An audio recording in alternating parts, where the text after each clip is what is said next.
Hello guys! Good morning! Ngayong araw, ang gagawin ko is maliligo muna ako bago kumain ng almusal. Umuulan dito kaya parang asarap may kakadel ay kumain at matulog pala.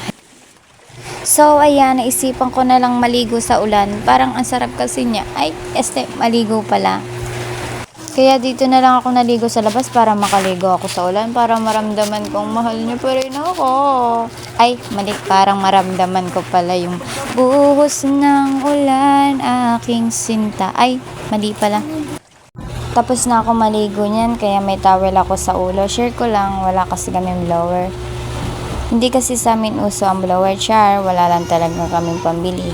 Pero malay nyo, pagdating ng panahon, ay, kanta pala yun. So, mag-ayos lang ako ng face para naman magmukhang tao. Char! By the way, naglalagay na ako ng foundation. Simpleng ayos lang ang gagawin ko. Kasi di naman ako marunong mag-makeup. Kaya tamang foundation and blush on lang and lip tint. Okay na yun. Oh, bakit? Ako na to. Oh, bakit? And ayan, naglalagay na ako ng blush on. Manipis lang ang nilagay ko. And blend lang ng blend. Kasi wala naman akong brush. Dahil nasira, kaya ayan, tsaga-tsaga lang sa hands. Malinis naman yon. Nagugas naman ako ng kamay. Oh, parang nakikipag-away.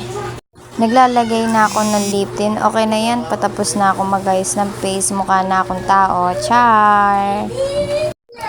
Tapos din mag-ayos. And ayan, kumakain na kami ng canton with bread. Wow, English. Kasama ko yung dalawa kong kapatid na kumain. Tinawag ko sila para magkasabay kami. Apat. Kaso yung bunso inutusan kong bumili kaya wala pala siya dyan. Kakasakay ko lang ng bus dahil papunta ako na Cavite. Back to work na naman and hindi na ako nakapag-video agad. Kaya sa bus na ako nakapag-video. Hanggang dito na lang po. Thanks for watching.